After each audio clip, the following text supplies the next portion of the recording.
Did ancient humans actually use barter? We all know that ancient people used barter before coinage was invented, right? Well, according to new research, that may not be true. In fact, pre-coinage humans may have never used barter in everyday life except for in very formal transactions. Welcome to the Economic History Show. I'm Alexander Paris-Callahan. Today, we're going to talk about money before money. The notion that barter predated coinage and that coinage was invented because of how inefficient barter was first penned down by Aristotle. Adam Smith popularized the notion that barter came before coinage, and all economics textbooks since then have repeated it. However, there isn't much evidence that pre-coinage humans actually used barter. Economists think humans traded in a different way. But before getting into that, let's look at the problems with barter. Bartering is just a very ineffective system for two reasons. First, if a baker wants meat from a butcher, but a butcher doesn't want bread, what is the baker to do? He could go to the guy who runs the winery and trade the bread with him and then, bring the wine to the butcher. At that rate, he's going to be running all around town.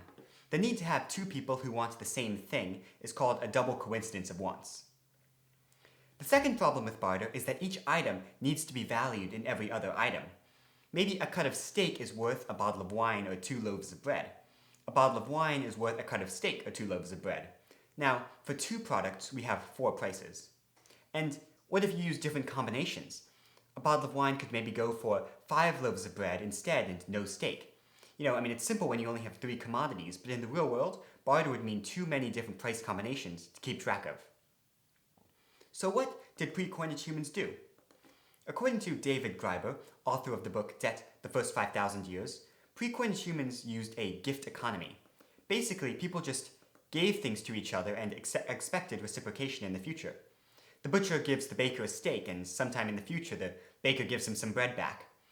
Barter may have only been used in very formal transactions between different tribes. And that's how ancient humans likely exchanged. Instead of using barter, in the gift economy, people lent things to other people. Thank you for watching this episode of the Economic History Show. Please consider liking and subscribing for more about the history of money. And leave a comment below. Would you prefer if we returned to the gift economy in the modern world?